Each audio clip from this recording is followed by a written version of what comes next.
Crusaders, and welcome to another edition of Batman, the Animated Series podcast. I'm your host, Alex Robson, and with me, as always, back again is my co-host, my brother, comic book artist and writer, and the guy who's living the dream. It's Mr. Will Robson. Say hello, Will.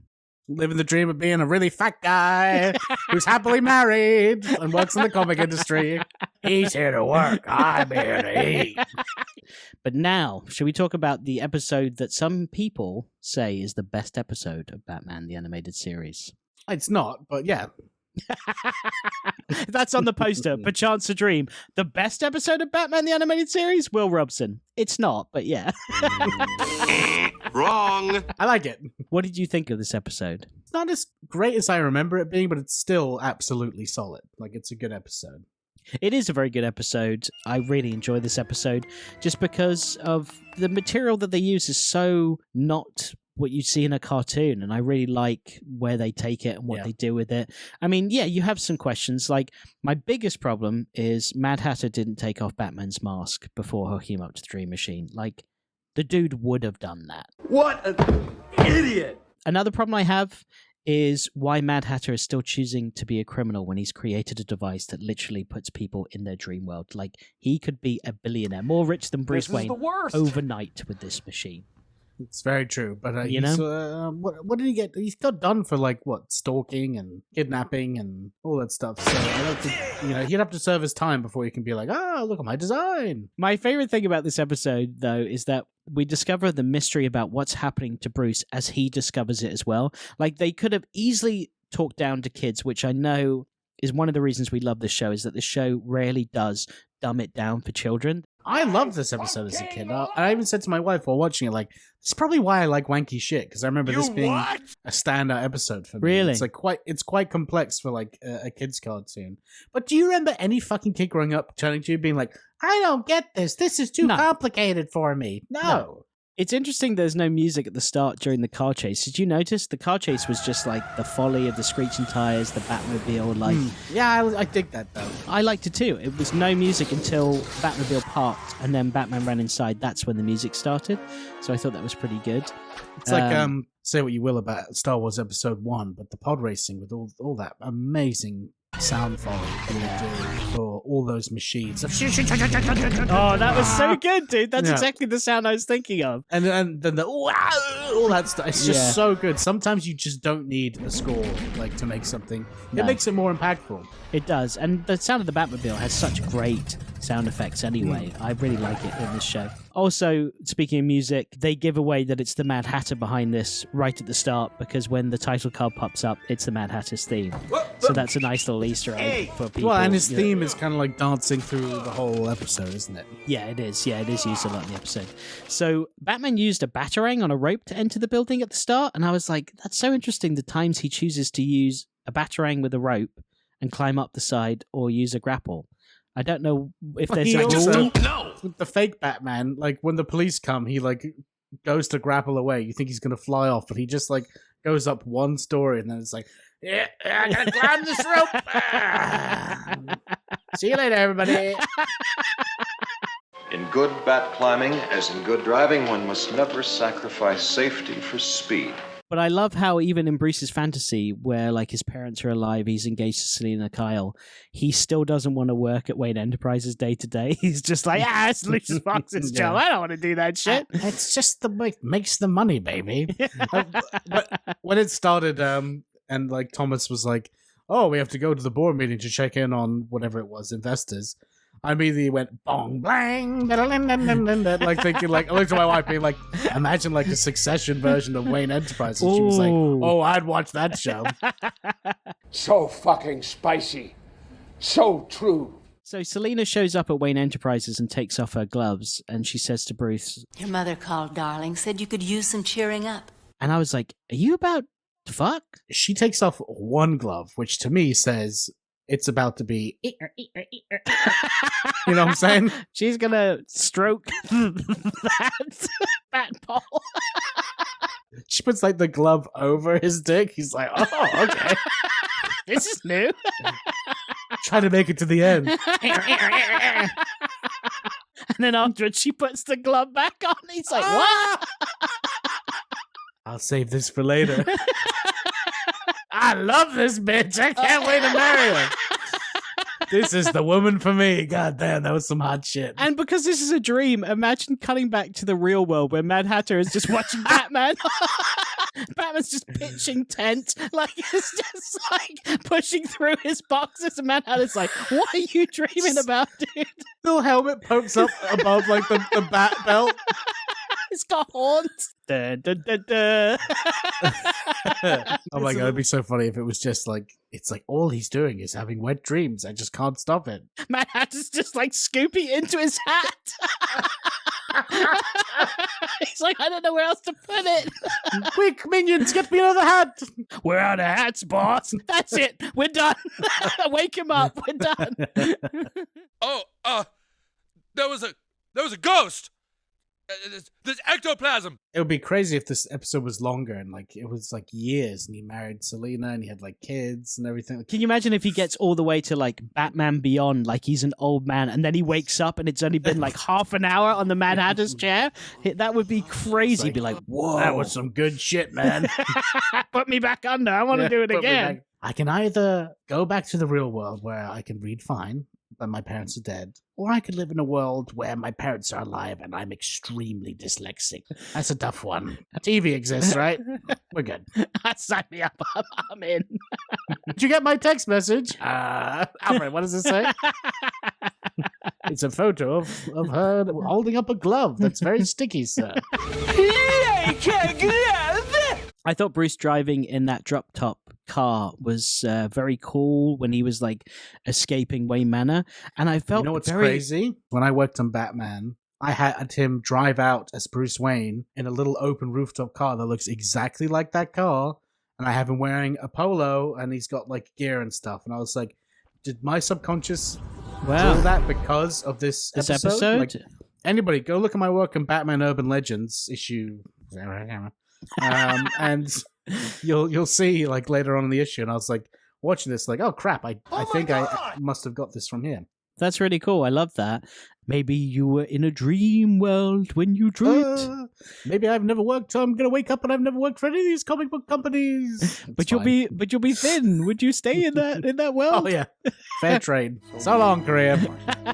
I will say that Bruce in the car was very Sin City. Like when Marv is in that car, he like even did the same thing that Marv did with like the rope and the grappling hook. Like I felt like he was gonna be like, I checked the list: rope, grappling hook, the flare gun, cum-filled glove, and my mitts, and Selina's mitts around my little Robin.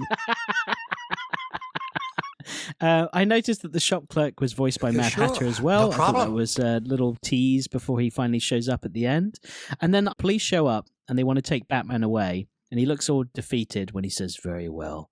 And he goes, but not right now. And then he just like jumps over the car and he's so keen and he runs off.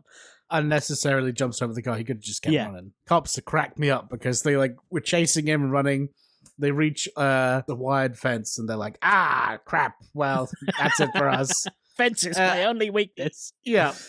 And then like later on they're like at a concrete wall and they're like, oh, well, we'll give this one a go. And it like takes them ages to do it. I'm like, isn't it like basic police training, like how to get over a wall? And also, that's Batman dreaming that those cops are doing that. So even in his dream, he's like, the police are so bad at their jobs. Like, they can't do this stuff. Look at him struggle. The graveyard looks incredible in this episode. The, like, pan across. I love, like, all the decaying, tilted gravestones, the leaves blowing off the trees, the wind. Very German expressionism, the whole scene. Yeah, it felt like Tim Burton would like wank over something like that for sure. In a glove. And then obviously a giant steepled church tower with gargoyles. Like, it was a really cool setting for the end of the episode. I really like that. And there's a love that Batman moment for me is there's a matte painting close up of Bruce's face in the bell tower. And then Batman flies in and he's just this shadow that like stands up slowly and looks at Bruce Wayne. And I thought that whole sequence looked really good. The matte painting reminds me of like SpongeBob SquarePants. They used to do like super close-ups with the matte paintings. And yeah, the whole confrontation is great. Though every time I'm at the top of a clock tower in a cartoon, I expect Venom to be like, ah! Yes. The symbiote coming off of him. Yeah, and hearing Spider-Man go, Shocker! Screaming it. I'll chase you to the ends of the world. I'll chase you to the ends of the earth! The reason I love this episode so much is because of this ending. Obviously, he's wrestling with his own like demons there. And there's even a book, Batman Ego, which is like literally that in the Batcave. It's like Batman versus Bruce Wayne, and they're having like a psychological battle that you see. And I just think it makes for such great TV and character development. Kevin Conroy just fucking brings the A game in this episode. I do love how annoyed Bruce gets with Mad Hatter, though. Like, even in his dream, Mad Hatter's pissing him off with like quoting Alice in Wonderland. He's like, "This isn't a fucking kid's book." Shut the fuck up, mate. It's my life. Tweedledee and Tweedledum. I'm gonna fucking punch you one. You rhyme. Oh no, it's happening to me.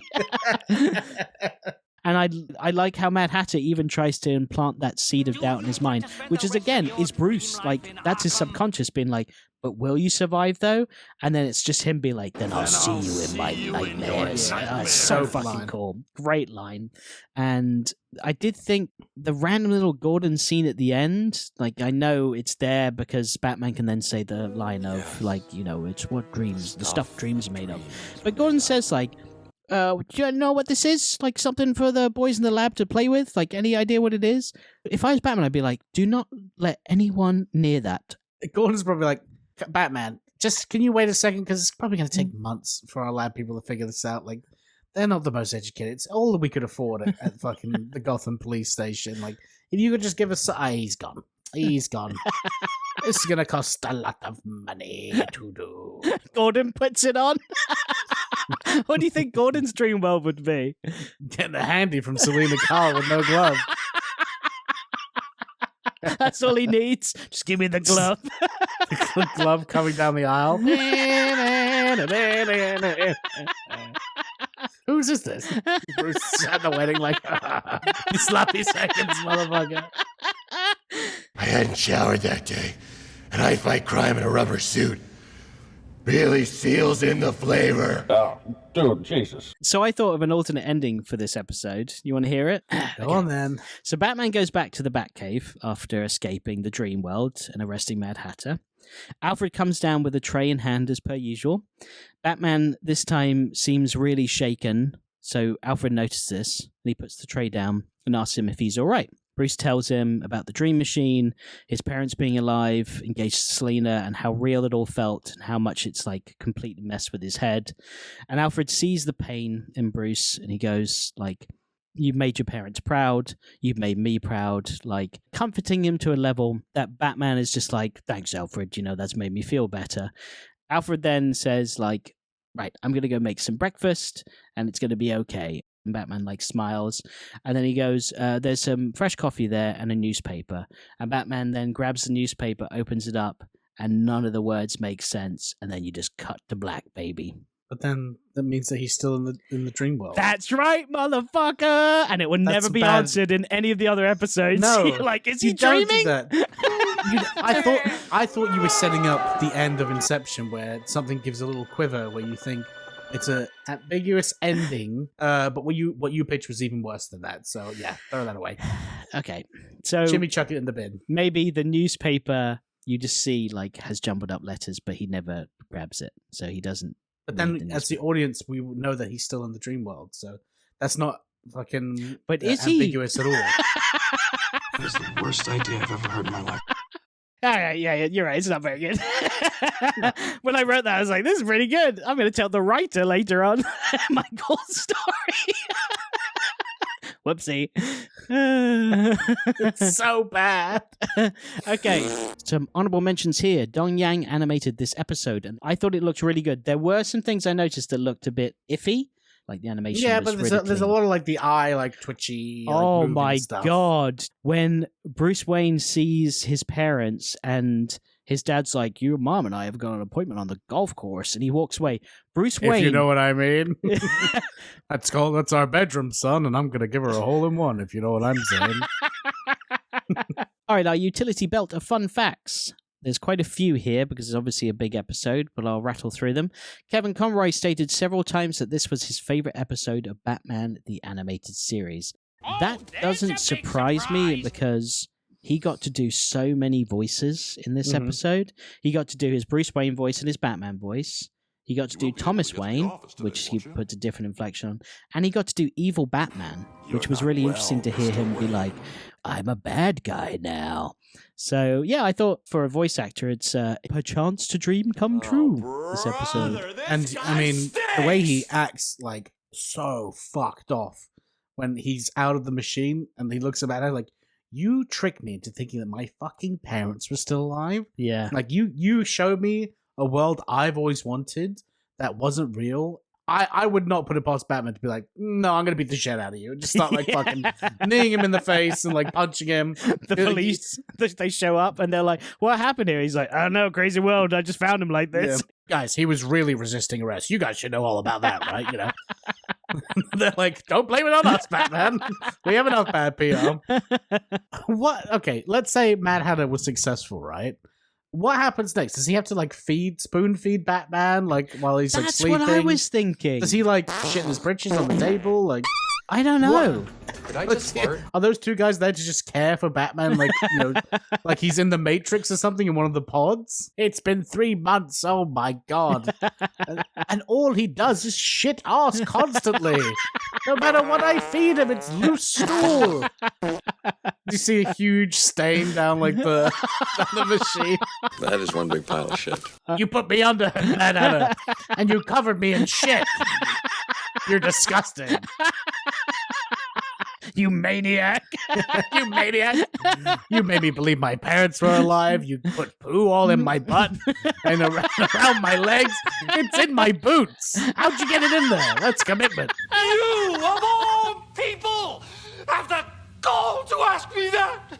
Aside from the similarities to For the Man Who Has Everything, this episode was taken from Detective Comics 633. The main difference is that the comic book is pretty much a thriller all the way through, with none of the episode's psychological introspection.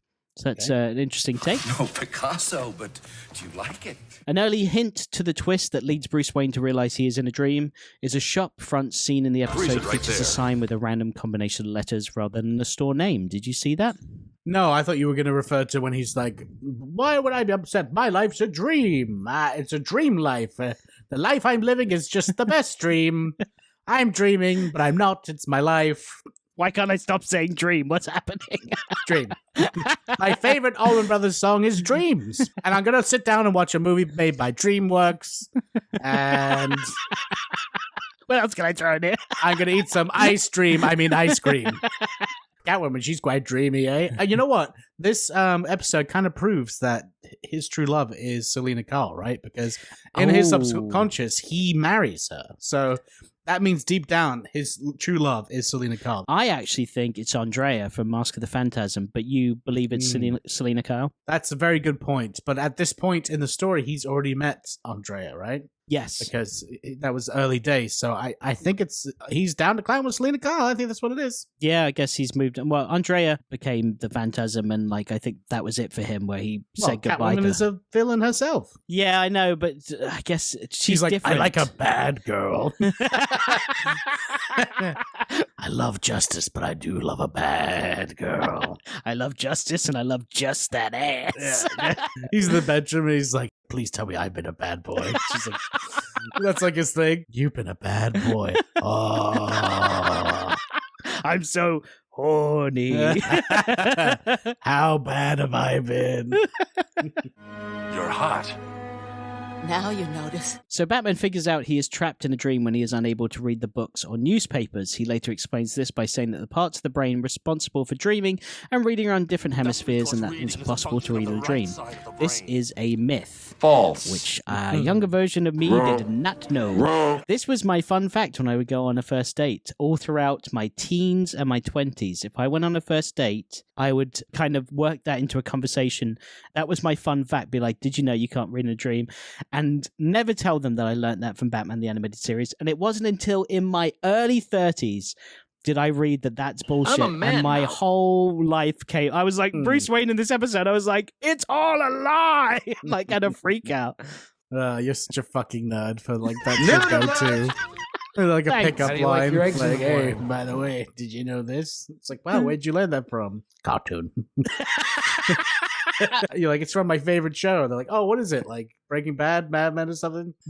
Batman, the animated series. Anyway, welcome back to my place. The continuing this fact, writer Joe Lansdale has been questioned about this a lot over the years, and he stated he never looked up whether or not you could weed in a dream, but he went with it quite simply because he just liked the idea. Sometimes it's That's not about how science works. No, it's not science. how it works. He said, sometimes it's not about what's true, it's what you make people believe is true. And I was like, that sounds like something that a fucking communist would say. But okay. That's some fascist shit right there. Yeah. Next one. At the end of the episode, when Commissioner Gordon asks Batman what the machine is, Batman quotes Humphrey Bogart in The Maltese Falcon by saying, it's the stuff that dreams are made of. So that was a nice little ode to Maltese Falcon there. Stuff that dreams are made of. According to the writer, the original script would have shown Bruce Wayne's fall after jumping from the tower. However, the censors were afraid to show that fall, and so he rewrote it in a sort of surrealistic Picasso or Dali sort of way, where he's just kind of floating in darkness, and then he wakes up. It's a pretty dark theme, man. Like, for a kid's cartoon, the only way to get out of this dream is by jumping to your death. That's nuts. Yeah. But it made sense to me because I was like, the amount of times I've woken up from a dream because I thought I was falling and it's jolted me awake. I was like, that's a great way for Batman to wake himself up. I thought that was very clever. Absolutely. And the whole like watchtower thing is very Vertigo as well, and falling off of it, etc. Well, that's so funny you say that. The climax of this episode is an ode to Alfred Hitchcock's Vertigo, which also takes place in a bell tower. That was my next fact. And finally, the title of this episode comes from a line in the famous To Be or Not to Be soliloquy from the play in Hamlet, in which Prince Hamlet debates with himself whether or not to commit suicide or to face the cruel travails of the world, and specifically the task of avenging his dead father. So cool. Well, very Batman in this episode. When I hear Perchance Dream, I think of, do you remember the movie Role Models? Yes. There's a scene in it with Boyle from Brooklyn Nine-Nine. He's in that movie. He's one of the LARPers that like really commits to his role. And at one point he's just saying some stupid stuff like, rub-a-dub-dub, and then he talks to someone, he goes, sleep Perchance Dream. Every time I hear Perchance Dream, all I can see is Boyle's face saying that in like a knight's outfit. I don't remember that movie, but I'm glad that makes you think of that. I understand nothing. Okay, well, that's all the time we've got for this week. Join us next time where we'll continue talking all things Batman, the animated series. Until then, I've been Alex Robson. I've been Will Robson. And remember that we are Vengeance, we are the Night, we are a podcast. Toodles! Bye!